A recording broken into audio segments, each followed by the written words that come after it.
Hey everyone, Ronnie Shelvis here, and today we're going to be learning some Kong progressions to help you master the Kong. So whether you're a beginner or an advanced parkour expert, these progressions will just be helpful for your overall coordination and progress in Kong vaults. It's really windy right now, so let's just jump into it. So for our first Kong progression, you're going to find a nice flat area on the ground. We're going to start by just doing a basic Kong vault on the ground.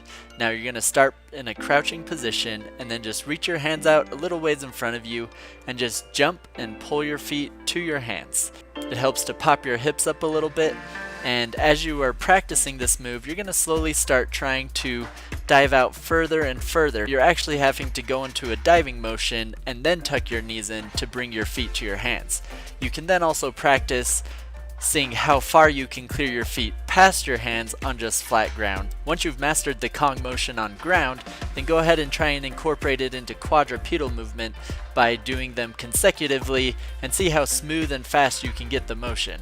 You can also practice this move with a one-step takeoff. One foot will be jumping, the other foot will be kicking to get your hips up a little bit higher, and then once again you're going to tuck your knees and feet through to your hands. It's important during this motion that you're arching your back and driving your heels back and then snapping them forward again to make sure you get your feet through. A couple other variations you can practice just for fun because they'll help your overall coordination is doing the Kong from a push-up position. You can also practice just seeing how high you can get your legs on the Kong motion, and you can even do it from a handstand and just basically doing a handstand and then dropping your feet down to where your hands are. This will actually be really good practice for when you start learning double Kongs. Our next progression is going to be like the ground Kong progression, only now you're doing those same motions on a low ledge or curb. You can practice just landing your feet on the curb from the Kong. You can also try seeing how far you can get your feet past the curb, and you can also see how far you can dive into the curb while still landing your feet on top of the curb or past the curb. The curb is a solid object, so watch out for smashing your toes into the curb. Make sure you're always spotting your landing and landing on the balls of your feet.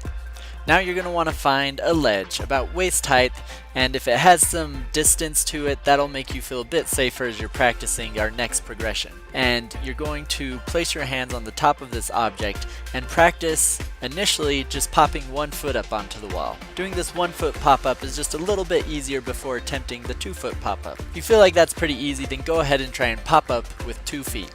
You're going to want to jump and push with your hands, and this is going to be more of an upwards motion, but the technique from the ground Kong still applies. Once you're comfortable landing on top of the ledge, then go ahead and try and see how far away you can dive towards the ledge while still being able to get your feet on top of it. Now focus on seeing how far you can get your feet to land past your hands doing the Kong.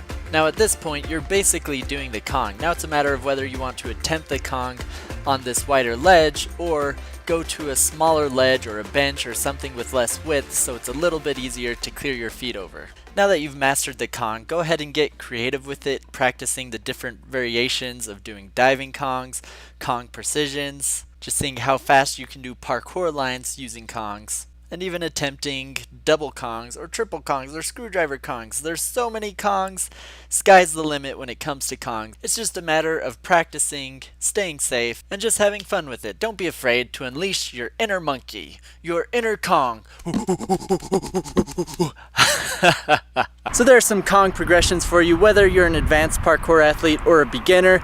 These progressions will help you learn the Kong vault, or if you already know how to do it, they're just great exercises to help you improve your coordination in doing Kong vaults and just the variety of situations you might be in to need to do a Kong vault. So let me know in the comments if you'd like to see more progression videos like these and what tricks you'd like me to do it on. But otherwise, be sure to subscribe for more videos, and thanks for watching.